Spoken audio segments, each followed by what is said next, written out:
Thank you, everyone, for coming. I was at the airport this morning and coming up from New York and sitting watching the CNN screen that was playing news from over the weekend, and there was a clip showing of President Obama's, one of his Sunday news shows, and he was talking about the Obama plan for getting a flu vaccine.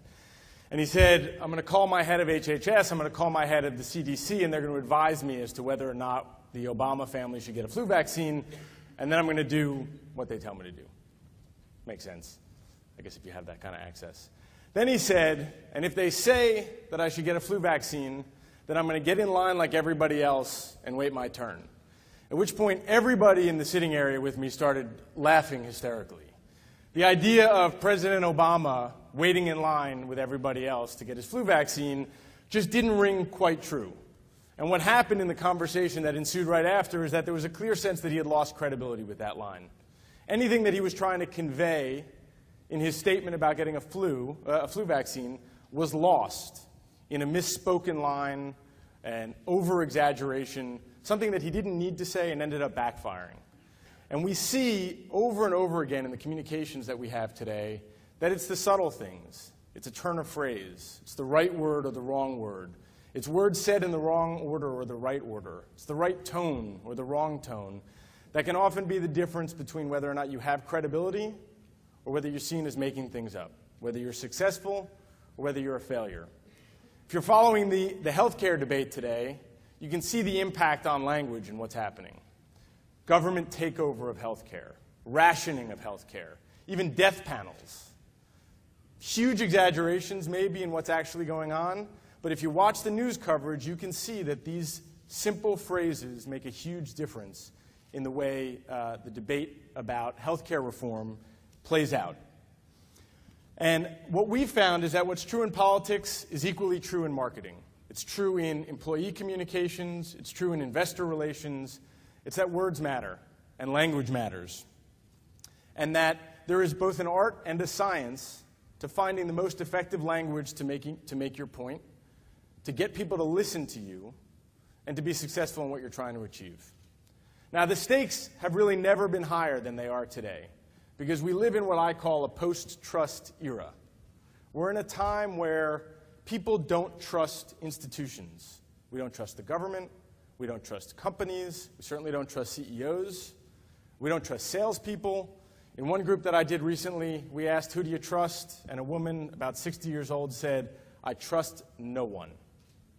Not my family, not my friends. If I want something done, I do it myself, because who knows who's going to screw me next. And in that environment, it becomes exceedingly important to find language that can overcome this high level of skepticism, to engage your consumer, to get them to listen, because that's often the hardest part of any conversation. My firm, which is called Maslansky Strategic Research, specializes in looking at how people interpret language.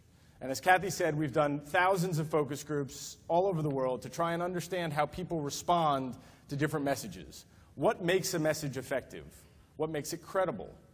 How do you find words and phrases that are going to work and eliminate the ones that hurt you?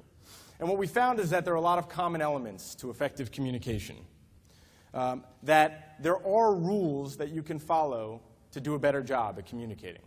But one of the cardinal rules that we follow or believe in is that the way people react to communication is largely emotional.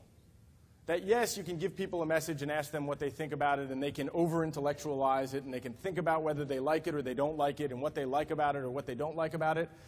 But at the end of the day, most communication is processed emotionally. You're listening to me right now, and you might not know why, but you either like what I'm saying or you don't.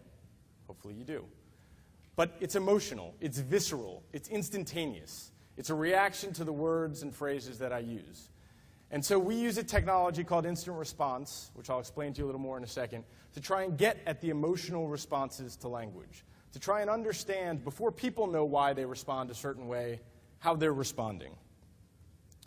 And a key element of that emotional response is engaging people with trust.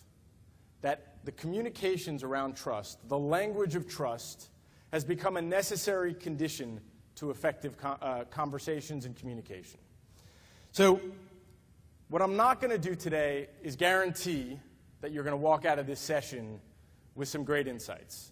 The reason why I won't guarantee it is because in extensive work that we've done with Van Camp and Consulting on the language of variable annuities, we find that Americans, in fact, Japanese as well, and probably every place in between, don't believe in the word guarantee anymore.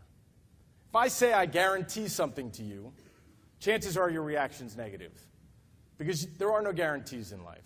You may know it already. You may think that I can't possibly come up with an insight that's good enough to fulfill my guarantee. But chances are, if I had given you a dial and asked you to respond to a word like guarantee, you'd have a negative reaction. So I won't guarantee it.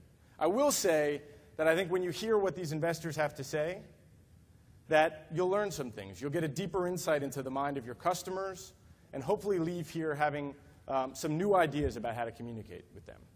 I also won't tell you that I have a solution. Because again, in research that we did, in this case actually with UBS, we found that when you talk about solutions, particularly in the financial services context, the overwhelming response that people have is, this is my financial life we're talking about. I don't have a problem, so I don't want a solution. What I do want is a strategy. I want something that's going to help me over time, that's going to be ongoing. Solution sounds like a point in time. Solution sounds like I have a problem. Instead, I want a strategy.